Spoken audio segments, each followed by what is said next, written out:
As you know, the title of this video is Sadiq Khan Breakdown after Piers Morgan finally tells him to his face. Now, before I cover the Piers Morgan portion of this video, obviously, hang on and you'll get to see it. I think it's very important we play this, which is an interview with Sadiq Khan, the Mayor of London, and he's saying several things in his own mother tongue, but there are English parts to it you can pick up as well, and I've actually found the translation of it, and it's very relevant to the current situation and what's going on. So let's just have a listen to this. लोगों को डरा रहे हैं कि जो है ना ये सादिक खान ये मुसलमान है ये पाकिस्तानी है इसको वोट नहीं दे। अगर मैं पाकिस्तानी नहीं था, अगर मैं मुसलमान नहीं था तो ये कभी ये नहीं बातें कहते हैं। ये कह रहे हैं कि इस्लामिफिकेशन of the UK और जो लफ्ज़ इस्तेमाल करते हैं ना लंदनिस्तान, ये यहाँ मुसलमान स्लीपर सेल्स हैं, बहुत ख़तरनाक है। क्योंकि देखें ये अफसोस की बात है और काफ़ी ख़तरनाक है कि ये जो कंजर्वेटिव पार्टी है ये जो कंस्पिरेसी थ्योरीज ये एम्पलीफाई कर रहे हैं, ये अनफेयर ट्रूथ्स हैं इस्लाम के मुतालिक और ये स्लर्स हैं इस्लाम के मुतालिक। मैं आपको बता रहा हूँ, अगर मैं पाकिस्तानी नहीं था, अगर मैं मुसलमान नहीं था तो ये कभी ये नहीं बातें कहते हैं। और ये जो कंस्पिरेसी ये है कि Muslims are taking over London, ये कह रहे हैं कि इस्लामिफिकेशन ऑफ द यूके और जो लफ्ज़ इस्तेमाल करते हैं ना लंदनिस्तान, लोगों को डरा। What he's basically saying, or the gist of it, is that anybody that turns around and says that we are being demographically replaced, or there's a certain demographic which is becoming more prominent than the one that really should be, is basically racketing around conspiracy theories. That's what he's saying, and basically don't believe any of it. It's a load of nonsense. Obviously, we've seen the statistics that bear out that, in fact, it isn't nonsense. And we've seen the statistics to bear out the fact that we do have problems. And you've got a mayor of London there that's in complete denial. Either that or he knows what's going on, but doesn't want to rock the boat, rattle the boat for reasons we've all discussed.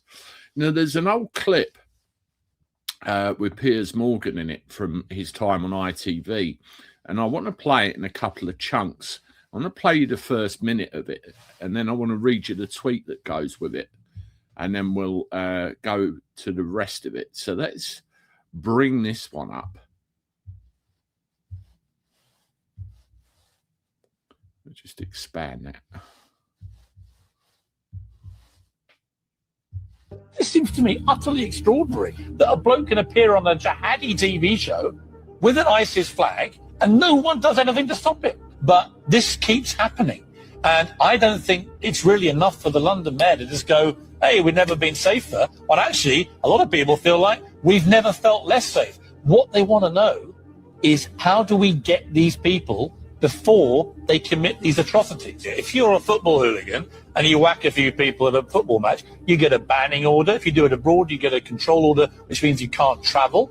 And yet if you're a jihadi who wants to go to Syria and fight against British troops on some occasions, we just let you calmly come back in. Only one of them is currently under one of these control and yet orders. 400 have come back out of the 850 who've gone to Iraq or Syria to fight. How do we know how many? I mean, obviously, this is a UK problem. You are mayor of the capital city where the most recent terrorist attack has taken place. How many of those 400 have come back to London? Before he answers that, you get the gist of the conversation there. How many of those 800 or so have come back? How many have been let back in? And prominently in this case, how many have gone back to London? Now, where they talk about the attack in London, you can date this clip to a certain extent, but it really shows a level of what's going on. And this is the whole British thing, because the problem is when you let these people in, they are eventually given British nationality, British citizenship. They're then allowed to go and do whatever overseas, come back, And then you've got the issue that, you know, we've been experiencing with them. It's not bloody good enough by a long way. Anyway, let's have another listen and we'll play out the rest of this clip. The estimate is just over half. So when you Where are they? When you look at the No, seriously, How where are are we they? letting people back in to the UK who haven't just been trained, they've actually fought potentially against our troops? How are we letting them back in without knowing exactly where they are and what they're up to? Because out of all the thousands of people that we're concerned about, surely those who've actually gone to fight are the biggest risk. Well, that's one of the reasons why it doesn't make sense for the government to be cutting resources But from those. where are they? You're the mayor of this with capital respect, city. hold Where on a are second. they? I can't follow 400 people. What I can do is make sure Why with can't policies, because what we can do though is make sure that the resources for the police and the experts Well, why to follow can't you people. instruct the police? Why can't you call Cressida Dick right now Well, I'll and tell say you what. every one of those people I'll tell who's you what. come back from a war zone, who's in... So you get the gist from that clip that really the just over half is a figure he's pulled out of fresh air, and he hasn't got a clue where they are, let alone what they're getting up to.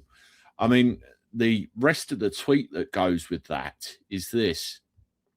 And as I said, it's an old interview, but it's very worth, readdressing. I don't think it's right we are saying okay to jihadis returning to London. The London mayor is telling us we're all safe when everybody feels more unsafe than ever. Flashback to an old interview with London Mayor Sadiq Khan, who has no answers about extremists coming and going from London as they please. And yet in the same breath, he will tell everybody that London is a safe city. There's nothing wrong with London and everything is tickety-boo.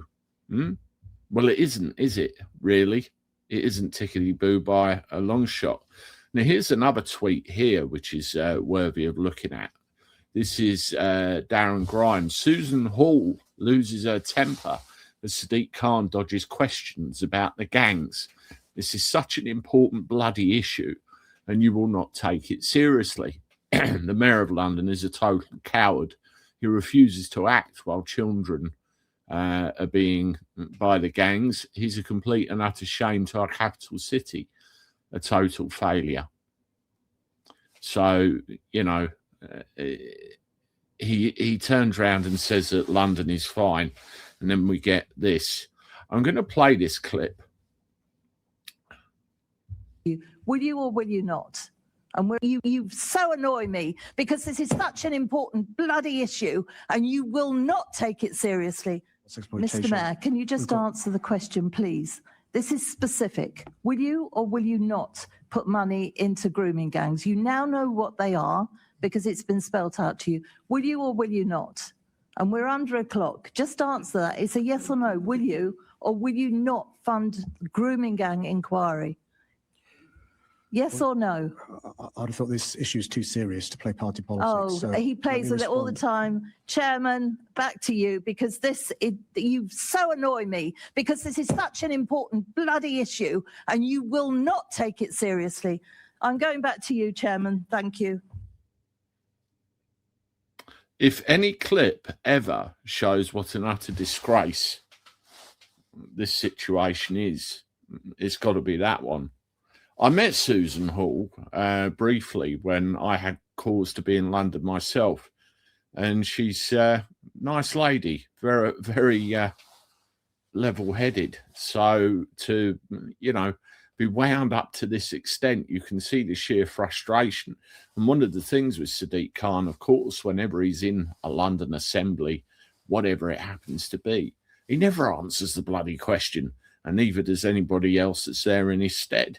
So, sorry, it's an utter disgrace. So you've had his own words at the beginning saying conspiracy theories. You've had the old clip of Piers Morgan and Susanna Reid tearing him off a Stripple 3. And then the end bit right there with the London Assembly meeting. You put those three together, plus God knows how many, videos and bits and pieces are out there. paints a very horrible picture, doesn't it? And you wonder why the guy ever got elected in the first place. Anyway, thank you for watching. Leave your comments, hit the like button, subscribe to the channel, and as always, I'll talk to you soon. Toodaloo.